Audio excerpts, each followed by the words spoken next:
Hey folks, Eric the Old Jarhead here. Welcome back to the channel. I got a big Douglas fir going up on the mill, and I'm going to get this mill down, but I am going to have a little trouble with it. So stick with me and I'll show you the trouble I had and what I did to fix it.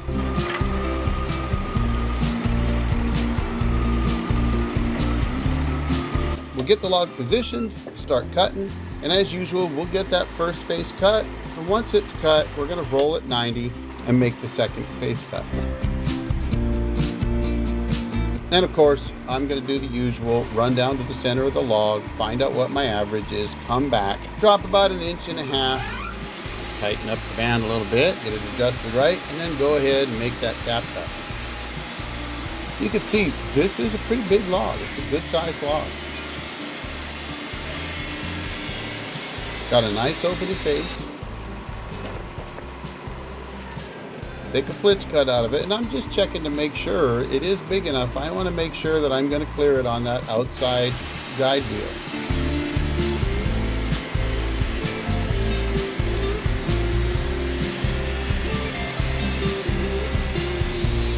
All right, get that flitch cut done, get it off the log. All right, now, usual case here, right? We're gonna roll at 90 degrees. Now, it doesn't really matter if you roll at 90 or 180. I'm gonna tell you, you can have the same problem that I had here.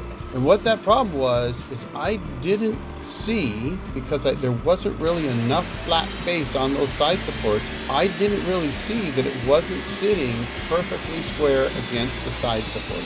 So I did not cut a nice perpendicular face right there.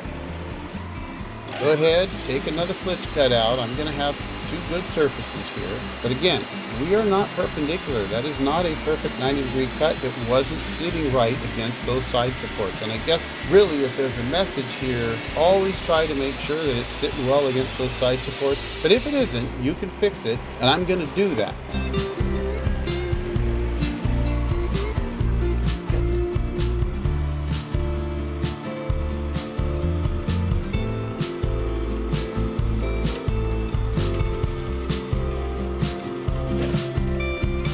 First, I'm going to roll it again. Now, I'll tell you, this is when I notice, okay, it's not sitting right. So I flip it over again.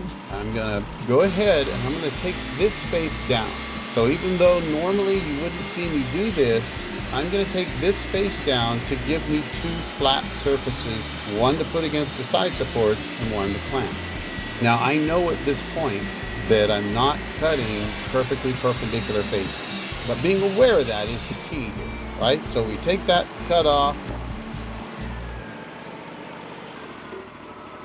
Now we're going to roll it back, and here's what we've got. We've got three cut faces, and those three faces are not perpendicular to one another because it wasn't sitting perfectly flat against those side supports. I know that. So now I'm going to go ahead and roll it around and get it into position. Now here I tried to lift it and see if I could get it positioned against the side supports correctly, but I couldn't. You could actually kind of see there that it wasn't sitting quite right. I've got a parallelogram. I don't have a perfectly parallel three-cut surface here. So what I'm doing is I go ahead and I roll it back to the bark side down, and I'm going to recenter the pith. And once I've got the pith centered, I know what my pith is as centered as I can get it here, because again, I'm back to the bark, so I'm gonna have to do that. Then I'm gonna go ahead and square it up. But before I do, my cousin came to visit. Howdy. Hello. You got to see a trouble log. Yeah. So these big logs, sometimes when you cut your cap cut and you roll it, what you try to do is roll it flat on these side supports so that your next cut is perpendicular. But when they're so big, sometimes it doesn't sit right. So you got to roll it around until you get it two flat sides, and then you can sneak it in and get it flat again, and then make the top flat, and then roll it around. So we're going to get back to it. Okay. I got a chair right there if somebody wants to move it. All right, break's over, time to get back to it. So the first thing here is with the log clamped properly now, my band is not sitting perfectly flat on the top of the log. That is intentional. I've gone ahead and pushed the log flat against those side supports this time and made sure that it was perfectly flat. And I take the top off. Now the top, you can see it's kind of tapered a little bit. That's okay. It's also got a little fatter on one end. That's because when I centered my pith, it wasn't exactly the same as the first time I'd done it. That's all right. We didn't lose anything there.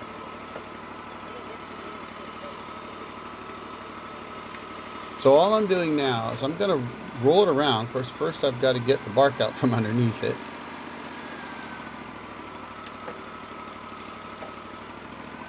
Get that bark out.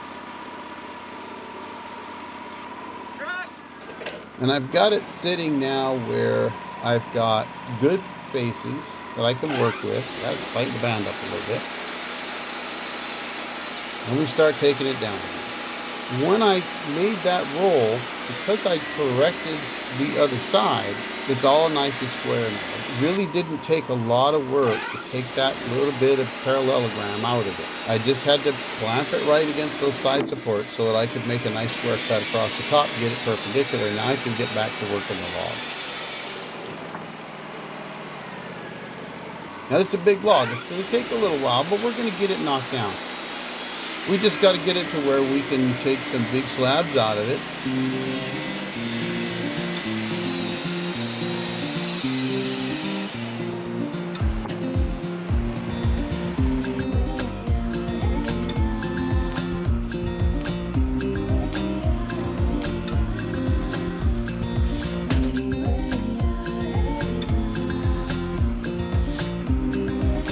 All I'm doing here with rolling this around is just trying to get it in the right position so that when I take my slab, I've got the least amount of wane possible on this particular can. See the sun,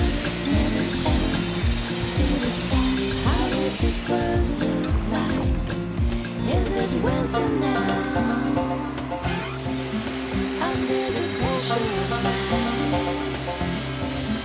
under the pressure of life, under the pressure of life.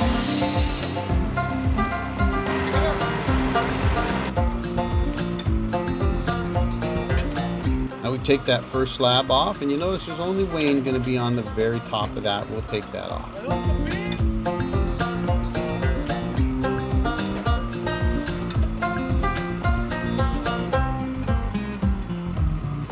And I'm going to go ahead and kick that out of the way. Notice I knocked that one all the way off. Sometimes it's just easier to knock it all the way off. And I want to be able to edge those switches down on the can afterwards. Now the customer also needed some 2x8. So in this case, instead of taking 3 2x6s out, I actually took a 6-inch cant off and then left myself a 7 1/4-inch cant because that's what he wanted for his 2x8. It's a little small. I would actually recommend, if you want a finished product of 1.5 by 7 1/4, that you really should take it at 1 3/4 or 1 5/8. Normally I do 1 5/8 if we're not going to play them, and then take it down to 7.5. Plenty of room for them to clean that up, and once it shrinks, you know, you're going to get down a little bit over 7 1/4. It'll be a little stronger.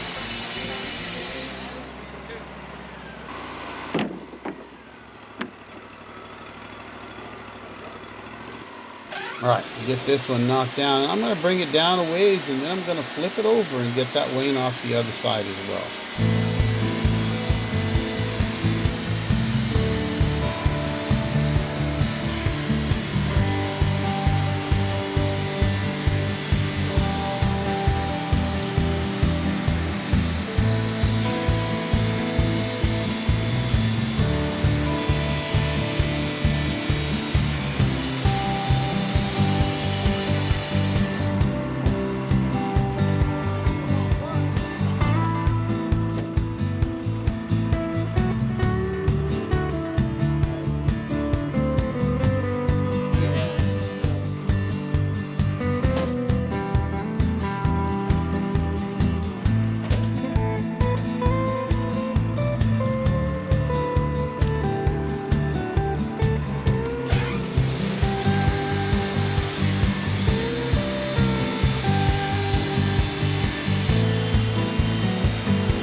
once we get it cut down to a certain height, well below that 5 5/8, we're going to go ahead and stack the flitches up against the cant. That gives a really nice flat surface to clamp them against. And then we'll just take these and we'll knock the wane off, and anything that we can get two 2x6s or two 1x6s out of, we'll flip them over, take the wane off the other side, and then split them down the middle. We'll end up with two 1x or 2x6s out of some of them, and then one 2x6 out of that smaller one that's up against the cant.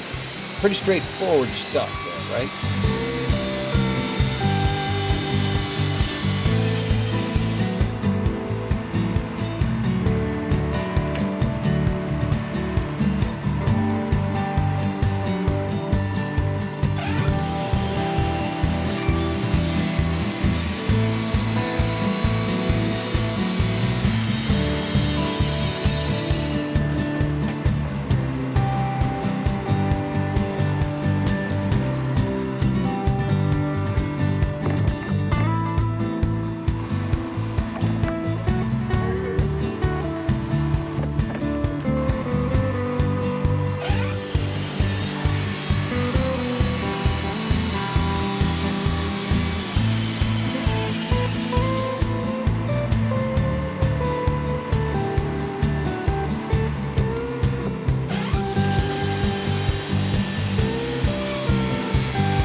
We'll go ahead and finish any extra flitches we had left over from before. We'll mill those down to 6-inch height. Then we'll finish this cant off, load up the last one, and get it knocked down.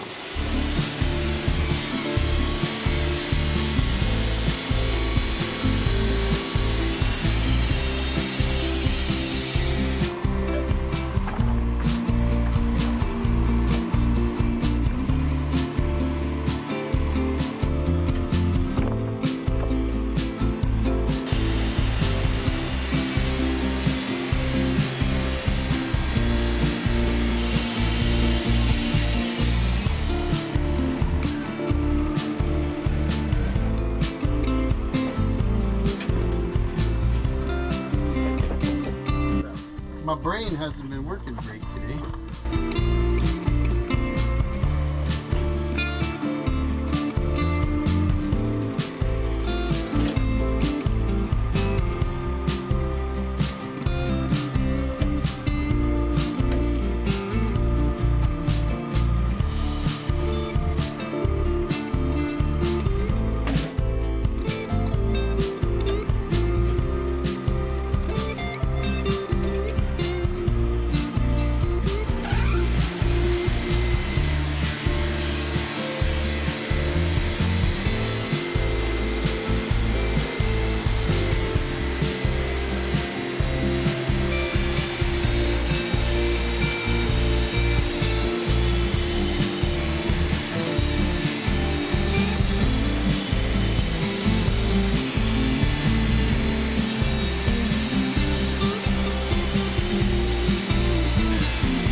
All right, folks, that's what we've got for you today. I hope to have my look back over the last 12 years out very shortly. I'm going to be giving away a Log-Right Sawmill Special Cant Hook. You want to be able to enter your name in for that, and that I will tell you about on my look back over the last 12 years, and my big thank you to everybody for subscribing to the channel. I'm also going to be giving away a WoodMizer LT40 model.